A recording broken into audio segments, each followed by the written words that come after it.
Hello student, आप सबका स्वागत है फिर से एक नए वीडियो। तो इस वीडियो में हम बात करने वाले हैं मैथमेटिक्स के पेपर के बारे में, जो आपका यहाँ पे 11वीं क्लास का ये मैथ का पेपर होने वाला है। तो पूरी की पूरी जानकारी इस वीडियो में देने वाला हूँ। तो बस वीडियो में आपको यहाँ पे बना रहना है। चैनल पर पहली बार, चैनल को आपको यहाँ पर सब्सक्राइब कर लेना है। इस वीडियो के माध्यम से मैं आपके सारे मैथ के क्वेश्चन सॉल्व कराने वाला हूँ, जो आपके पेपर में सीधा के सीधा ऐसी वीडियो से आने वाले हैं। तो वीडियो को आपको पूरा का पूरा लास्ट देखना है। अगर चैनल पर पहली बार, तो चैनल को आपको यहाँ पर सब्सक्राइब कर लेना है। तो इस वीडियो के माध्यम से मैं आपके लिए इंपॉर्टेंट से इंपॉर्टेंट क्वेश्चन लेकर आया हूँ, जो आपके पेपर में सीधा आने वाले हैं। तो इस वीडियो को आप जरूर देखिएगा और चैनल पे पहले चैनल को सब्सक्राइब कर लें। इससे पहले भी आपके मैंने सारे के सारे वीडियो के जो पेपर होने वाले थे उन सब की मैंने वीडियो बना के डाल दी, उनको भी आपको यहाँ पर देख लेना है कि आपने इनमें से कौन सा क्वेश्चन आपको यहाँ पर फंसा था, कौन सा नहीं फंसा। तो सारे के सारे वीडियो को आपको यहाँ पर देख लेना है। तो हम चलते हैं यहाँ पर बात करते हैं यहाँ पे मैथमेटिक्स के पेपर के बारे में, जो आपका यहाँ पे 11वीं क्लास का होने वाला। तो यहाँ पे आपको सबसे ऊपर अपना रोल नंबर डाल लेना है। यहाँ पे आपका ये कोड हो जाता है, आपके यहाँ पे ईयर हो जाता है, आपका यहाँ पे विषय मतलब मैथमेटिक्स का हिंदी इंग्लिश दोनों वर्जन में पेपर मिलने वाला है। यहाँ पे आप देख सकते हैं कि इसके अंदर टोटल 23% पूछे जाने वाले, 3 घंटे का आपको यहाँ पे समय मिलने वाला है। और टोटली आपका यहाँ पे 80 नंबर का पेपर पूरा का पूरा होने वाला है। अगर आपको 80 के 80 नंबर चाहिए तो इस वीडियो को पूरा का पूरा लास्ट देखना है। आपको सारे के सारे नंबर इसी वीडियो के माध्यम से मिलने वाले हैं। तो हम यहाँ पे पहले प्रश्न की बात कर लेते हैं कि इसमें पहला प्रश्न क्या पूछा गया और कौन कौन से प्रश्न आपके इसमें बनने वाले हैं। तो हम यहाँ पे पहले प्रश्न की बात कर लेते हैं। पहला प्रश्न क्या उत्तर देख लेते हैं। तो यहाँ पे सबसे जो पहला प्रश्न बनता है उसकी हम बात कर लेते हैं। पहला प्रश्न यहाँ पे पूछा गया सही विकल्प चुनकर लिखिए, जो टोटल आपके यहाँ पे 6 नंबर के होने वाले हैं। तो वीडियो को आपको यहाँ पे पूरा का पूरा लास्ट देखते रहना है। सारे के सारे प्रश्न आपको यहाँ पे सॉल्व कराए जाएंगे। तो यहाँ पे मैं सबसे पहले जो आपके सामने सबसे पहले प्रश्न की बात कर लेते हैं। पहला प्रश्न क्या पूछा? पहला प्रश्न पूछा गया कि यदि ए तथा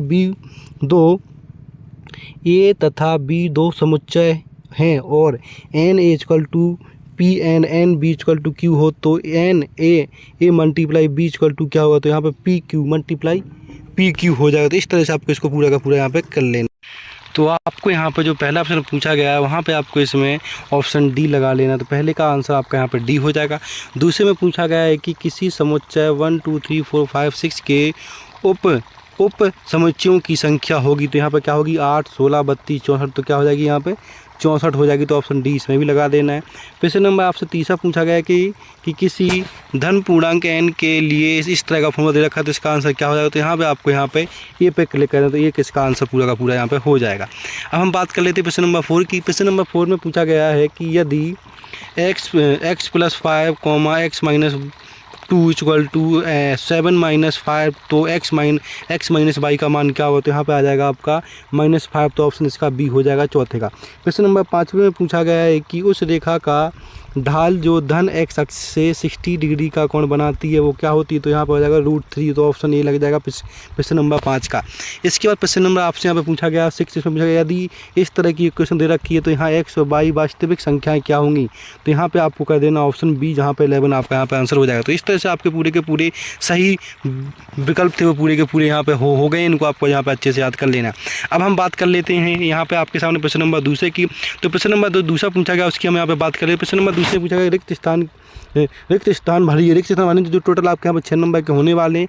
तो यहाँ पर जो सबसे पहले प्रश्न पूछा गया है कि सम्मिश्रण संख्या -4 - 7 का संयोगी डैश होता है। तो यहाँ पे इस तरह से आपको पहले में भर देना, पूरा का पूरा देख लीजिएगा यहाँ पे, ठीक है। इसके प्रश्न नंबर दूसरा पूछा गया कि दो रेखाएं समांतर होती हैं यदि और केवल यदि उनके ढाल डैश होते हैं मतलब समान होते, तो दूसरे में आपको यहाँ पर समान भर देना है। तीसरे में पूछा गया है इस तरह की फॉर्मेशन दे रखी, तो इसका मान क्या हो जाएगा? यहाँ पे आपको तीसरे में 1 भर देना है, ठीक है। इसके प्रश्न नंबर चौथे में पूछा गया कि वह क्षेत्र जिसमें किसी सममिका के संपूर्ण हल स्थित हो उसे सममिका डैश का क्षेत्र कहा जाता है। तो यहाँ पे आपको कह देना हल क्षेत्र कहा जाता है। तो चौथे में आपको यहाँ पे हल लिख देना है, ठीक है। प्रश्न नंबर 5 में पूछा गया कि वो दो धनात्मक संख्याओं a एंड b का गुणात्मक माध्य क्या होता है? √a × b यहाँ पे हो जाएगा। तो चौथे में आपको 5वें आपको √a × b लिख देना है। इस तरह से आपको इसको पूरा का पूरा यहाँ पे कर लेना है।